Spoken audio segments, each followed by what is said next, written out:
వాళ్ళ ఇంటి దగ్గరికి వచ్చేసి నన్ను లాక్కెళ్ళాడు. లాక్కెళ్ళిపోయినప్పుడు రైల్వే స్టేషన్లో ఒక వీడియో నేను ఏదో మంత్రా చదువుతున్నట్టు అది అప్పుడుదే. అది ఫస్ట్.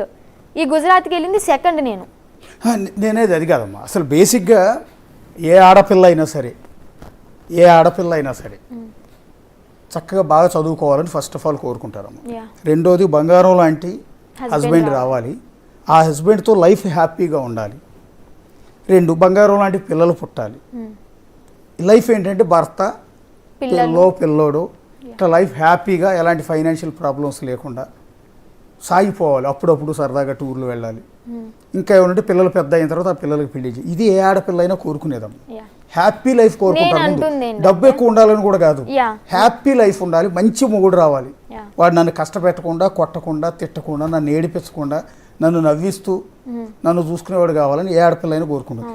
కానీ అందుకు భిన్నంగా మీరు నాకు మొగాడితో పెళ్ళొద్దు, ఒక మంచివాడు, ఒక జెన్యూన్ అయిన ఈ అఘోరి అమ్మతో పెళ్లి కావాలని కోరుకున్నారు అంటే ఆ వైరాగ్యం వచ్చింది సంథింగ్. ఇప్పుడు అబ్బాయితో అంటే సెక్స్ మెయిన్ కాదు, అబ్బాయిని పెళ్లి చేసుకో అన్నది మెయిన్ కాదు. ఇక్కడ పిల్లలు పుట్టాలి అనే రూల్ ఏం లేదు, పెంచుకోవచ్చు. మనం ఎవరితో ఉన్నా కానీ హ్యాపీగా వాళ్ళతో ఉండే దాన్ని బట్టి ఉంటుంది.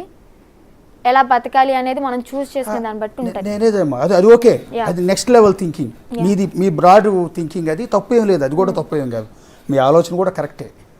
అలా ఆలోచన మారటానికి ఏదో కారణం ఉంటుందంటున్నా నేను.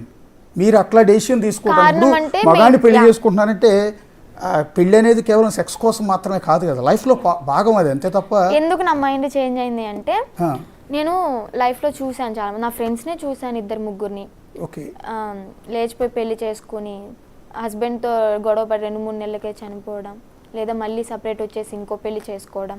అలాంటివి నేను నా ఫ్రెండ్స్లోనే చూశాను కాబట్టి ఇలాగ చేయడం జరిగింది. నా థాట్ అనేది అలా నిదానంగా మారిపోవడం జరిగింది. అబ్బాయిని పెళ్లి చేసుకుంటేనే ఇలాగా ఏంటి అని చెప్పని నేను ఇతన్ని ఇష్టపడి పెళ్లి చేసుకోవడం జరిగింది. బిఫోర్ అమ్మా నాన్న సంబంధాలు చూడలేదా మీకు? బిఫోర్ అంటే 2 years బ్యాక్ నాకు ఇంకో గురువు ఉన్నారు తణుకులో. నేను అంతకుముందే అఘోర దీక్షలో ఉన్నాను. తణుకులో రాజేష్ నాథ్ గురూజీ అని చెప్పి ఉన్నారు. ఆయన దగ్గర గురుమంత్రం ఇచ్చి వదిలేశారు, అంతగా కేర్ తీసుకోవడం పట్టించుకోవడం అవేం లేవు. తర్వాత సనాతన ధర్మం గురించి ఈమె వీడియోస్ చూసి అవి చూసి కొంచెం ఇన్స్పైర్ అయ్యి ఓకే ఈమె దగ్గరికి సాధనకి వెళ్తే బాగుంటుంది కదా అన్నట్టు ఫస్ట్ అనుకున్నాం. కానీ ఈమె వచ్చిన తర్వాత ఈమెను చూసి, ఈమె మాటలు, ఈమె జెన్యూనిటీ చూసి నాకు లవ్ ఎఫెక్షన్ వచ్చేసింది.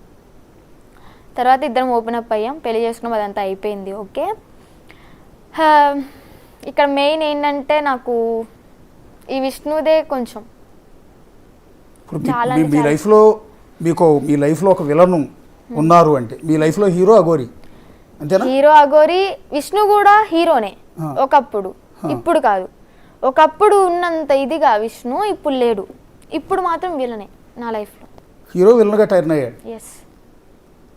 ఇప్పుడు మీ లైఫ్లో ఎవరి వల్ల సఫర్ అవుతున్నాను అంటే, వర్షిని ఎవరి వల్ల సఫర్ అవుతుంది అంటే అది కేవలం విష్ణు వల్ల. అండ్ ఇప్పుడు కొంచెం మా ఫ్యామిలీ వల్ల కూడా, మా ఫ్యామిలీ కూడా తను చెప్పిందే వింటున్నారు. చంపేస్తాం అని చెప్పని రావడం వాళ్ళ నోట్లో నుంచి, అమ్మ నాన్న నోట్లో నుంచి.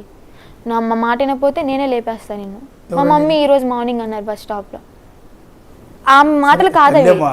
ఓకే తల్లి, కానీ చిన్నప్పటి నుంచి చూస్తున్నాను ఆమె మాటలు ఎలా ఉంటే నాకు తెలుసు, ఆమె మాటలు కాదవి. క్లియర్ గా నాకు అర్థమైపోయింది. మీ అమ్మకి నువ్వంటే చాలా ప్రాణం అమ్మ, ఎందుకంటే మన మాటలను బట్టి నాకు అర్థమైంది.